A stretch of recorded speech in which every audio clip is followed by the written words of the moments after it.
Hello everyone, नमस्ते, प्रणाम और सलाम।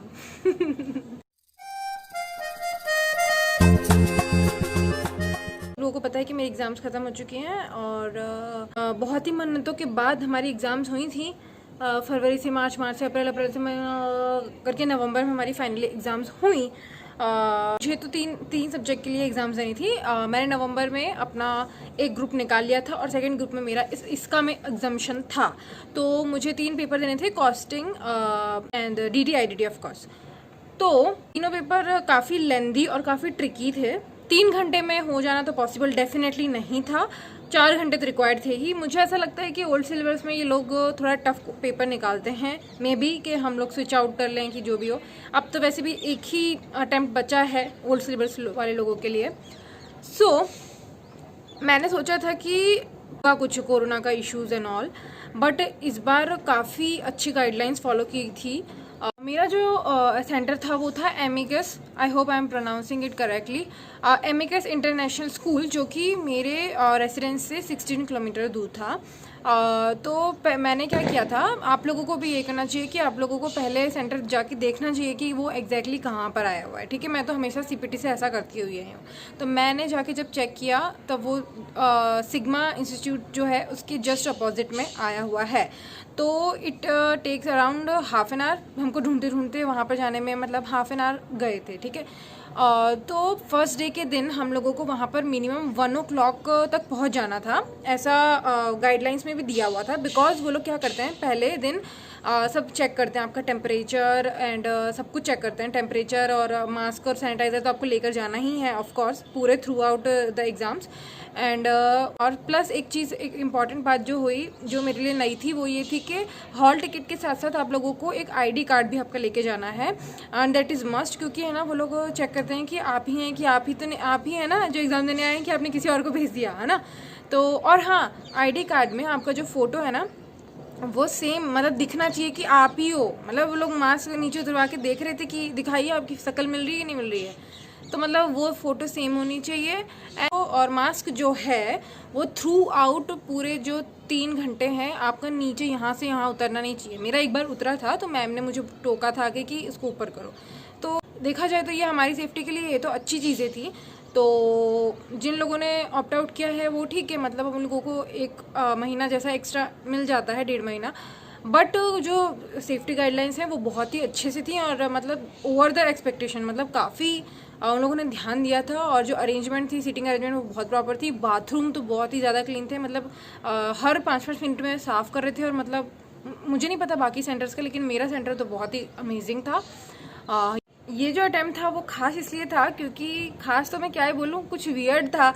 मतलब आपने कभी देखा है स्टूडेंट्स को फेस शील्ड लगा के आ रहे हैं, मास्क लगा के आ रहे हैं, 5-5 मिनट में सैनिटाइज़र कर रहे हैं। काफ़ी थोड़ा मुझे तो फ़नी लग रहा था, लेकिन मतलब था ठीक है, मतलब क्योंकि ज़रूरी भी है सेफ्टी रखना, है ना।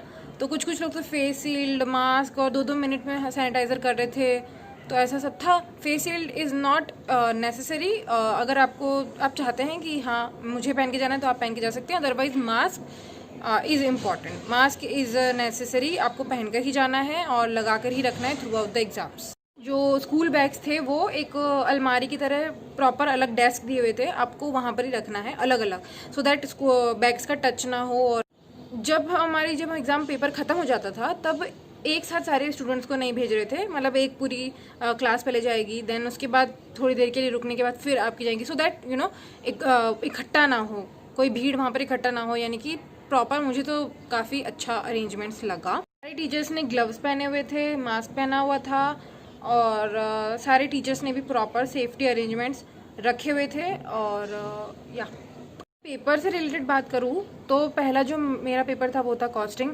जिसके में MCQ नहीं होते हैं। और मेरी स्पीड जो है वो बहुत ही कम है। मैंने स्टार्टिंग के 1 घंटे में एक ही क्वेश्चन सॉल्व कर पाया फुल फ्लेज। ठीक है, पता नहीं मैं अपना दिमाग लगा के क्या सोच रही थी, और मतलब मेरे को ऐसा था कि मैं कुछ परफेक्ट करूं और उसमें बिल्कुल भी मार्क्स ना कटे इसकी वजह से। तो उसके बाद मुझे थोड़ा पैनिक हुआ क्योंकि है ना बहुत सारे क्वेश्चंस बाकी रह गए थे। तो I will suggest you guys कि आप लोग स्टार्टिंग से ही स्पीड रखें, क्योंकि कॉस्टिंग एक ऐसा सब्जेक्ट है जिसमें स्पीड आपको स्टार्टिंग से ही चाहिए, otherwise you will lose. And उसके बाद पैनिक होगा और आप लोग ऐसा सोचेंगे कि अभी तो कुछ नहीं हो पाएगा।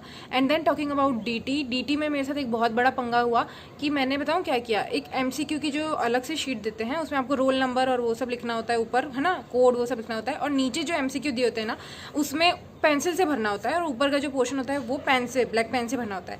तो मैंने फ्लो में क्या किया, एमसीक्यू भी ब्लैक पेन से कर डाले और वो मुझे रियलाइज़ नहीं हुआ। वो मुझे रियलाइज़ हुआ आईडीटी के पेपर में एमसीक्यू करते समय, और मैं इतनी ज़्यादा टेंशन में आ गई। मैंने पूरा आईडीटी के पेपर में ऐसे ही सोच के निकाला, लिखते जा रही हूँ, मैं सोच रही हूँ कि हे भगवान मैंने क्या कर दिया।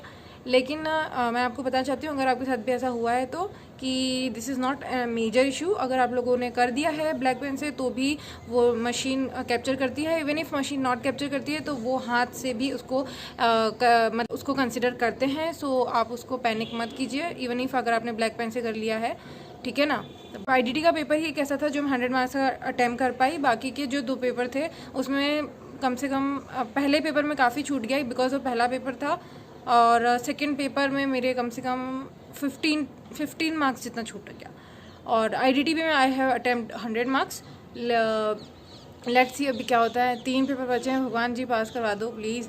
और फिर मिलते हैं अगले वीडियो में, सीए से रिलेटेड वीडियो में। If you want to make CA related video please suggest करें, कमेंट करें। एंड मिलते हैं रिज़ल्ट वाले दिन, इंशाल्लाह पास हो जाते हैं तो। All the best to all of you जो जनवरी में ऑप्ट आउट कर चुके हैं।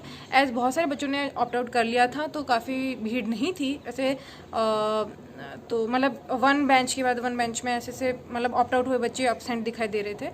सो all the best to all of you. आप लोगों को काफ़ी टाइम भी मिल गया है तो उसे यूटिलाइज़ करें और फोकस करें और फ्लो में बहना जाएं और मतलब कर लो मेहनत, क्या जाता है, और ऑप्शन भी है आपके पास। All the best, bye bye.